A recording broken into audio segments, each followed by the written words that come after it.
Matt Bernie, you're taking a look at some stakes action from Laurel on Saturday. Race number 7, 6 furlongs on the main track, the $100,000 fire plug. Before we dive into the field, you know the drill. Head on over to bets.drf.com, particularly if you don't have an account yet, because there's great offers for new sign-up members. Bets.drf.com is where you need to go for all the details. Let's take a look at the field. There's only 6 of them that are going to go 6 furlongs in here. Look, pace makes the race in all these races, but especially in short fields, in my opinion. And the Timeform US Pace Projector doesn't believe there's going to be much in here, and I tend to agree, with the exception of one horse, who happens to be the number one, Shane's Jewel. Shane's Jewel goes out for Hugh McMahon. First start off of the claim from Jamie Ness's barn. Let's start off with the pace projector. You see they have the blue bar indicating the slow pace, possibly favoring horses on or near the early lead. And they have the one Shane's Jewel all by his lonesome out there on the front end. I think that makes this horse dangerous, especially when you consider that the horse he defeated most recently was the next out winner with an 82 buyer. Now, having said that, this horse is going to need to run the race of his life if he's going to win in a spot like this. He's never run anything remotely close to being fast enough to win. Some of these other horses are legitimate stakes runners, horses that'll earn low to mid 90 buyers. Shane's Jewel needs to up his game significantly. Now, the good news, not only is that pace projector solid, but take a look at this positive formulator fact for his trainer, Hugh McMahon, his new trainer anyway. Past 3 years, winner last out first after the claim. Laurel Park, 6 for 16, 8 in the money with a 443 ROI. I don't personally like this horse, but boy, it would not stun me at all if everyone got complacent. Let a horse like Shane's Jewel just go out there and walk on the front end. Sheldon Russell drops anchor and they go, and they have enough left in the tank to get the job done. I'm not on Shane's Jewel, but I can understand anyone that looks at that says that's an interesting proposition at a square price. The 2 is Home Run Maker. Now, Home Run Maker beat Shane's Jewel in his most recent start. That was an N2X. The 6th place finisher of that race was the next out winner with a 79 buyer. The big concern with this horse is his running style. I think he wants to be more mid-pack. Now, Timeform US has this horse in second. That just goes to show how little speed they think is really signed on here. I have a hard time imagining him being the one to push Shane's Jewel early on. I do think one of the horses toward the outside, who we'll get to in a bit, has a little bit more gas than maybe Timeform's giving him credit for. But Home Run Maker, I mean, again, this is a horse that's in good form, back-to-back wins. Really can't knock. He's done some good things at Laurel Park in the past. He's 2 of 3 lifetime. This distance isn't a problem. If you believe the pace projector, he beat Shane's Jewel on the square in their most recent matchup. I mean, that's not a crazy idea either at 6-1.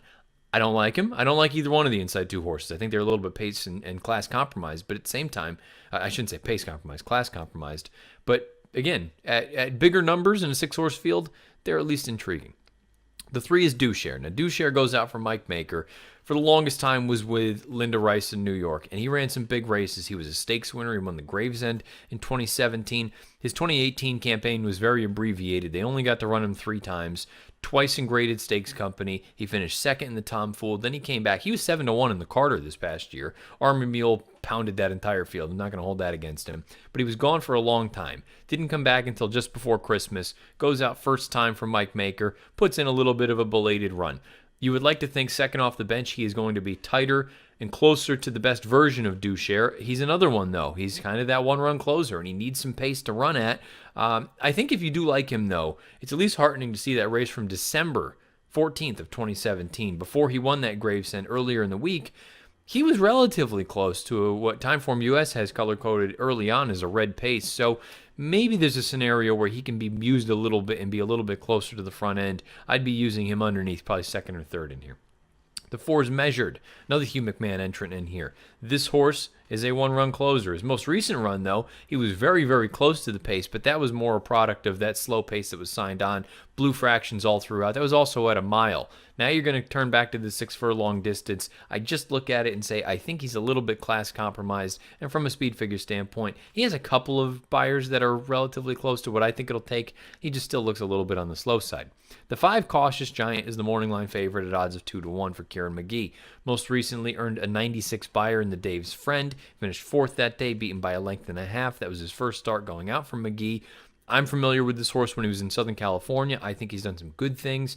He recently, anyway, has been a little bit more of a nibbler than a winner. You'll see he had a stretch of, 4 in a row earlier this year where he ended up running second. He had a race in there where he finished third. He did end up winning the Trinidad back in September down at Gulfstream. Came back in the claiming crown. Thought he ran well, all things considered. The winner that day, Uno Mosmarello, he came back and earned a 90 in his next start. I think this horse makes some sense, but again, everything just continues to go back to the pace situation. In prior races, he has shown that he can be closer to the pace. Now, perhaps Trevor McCarthy is a little bit more aggressive, and they get up into the stalking position, and you don't want to come from dead last. If that's the case, I think he has an interesting chance in here. He's the kind of horse. I picked him second. He's the one, though, that if you're playing multi-race wagers, I think you have to use him because he does have a little bit more versatility than some of these other ones. But at the same time, I don't think he's a slam dunk at a short price, and ultimately, I kind of want to just take a little shot against him with the outside horse. And here it is. You can throw up my pick. The number 6, Shake of Shakes. Now, Shake of Shakes was a horse that early in his career I thought was going to be something for Wesley Ward. It just never really came to fruition, never materialized. He was in the $30,000 claiming level for quite some time. Mike Maker had him for a minute. Eddie Keneally had him for a minute. Brad Cox, Pletcher. A number of people have had this horse. He's now with Lacey Gaudet. His most recent start, I thought, was fair. Not great, but fair. But it was a starting off point, in my opinion. Didn't like the fact the front wraps were on for the first time. But the big piece for me is that this horse at one time had some pretty good early speed. And I think from the outside, I'd like to see Carrasco be a little bit aggressive. Let that one horse go. And, I mean, if the pace projector's accurate, this horse, Shake of Shakes, has got enough speed in him that he can be more forward than a horse like the 2. I would say get up there, be the one right off the flank of the number 1 horse. And you know what? If you have to, race ride a little bit, box somebody in. I think Shake of Shakes has a little bit more early speed than maybe he has shown recently. I think you use that to your advantage. Get up there, get right up on that 1 horse. And you know what? If it doesn't work, at least you went down trying. I'd rather have that happen than try to sit back, try to run with a horse like Dushare, who's got a race under his belt now, try to run with a horse like Cautious Giant. Shake of Shakes, I think if you get him into the race early, I think he can push the pace or at least sit just off, potentially inherit this thing, turn him for home. I like Shake of Shakes in here. He's 7-2 on the morning line. I would take a little bit of a shot with him in the 7th at Laurel. 6-5 for me in the Fire Plug. If you're playing the Fire Plug, you're playing any of the other races at Laurel on Saturday, DRF Bets is the way to do it. New sign-up members, you get all sorts of great deals, new bonuses, X, Y, and Z. Bets.drf.com is the address and the place to go. Scheduled post time for the 7th at Laurel on Saturday, the $100,000 Fire Plug, 3:30 Eastern. Good luck.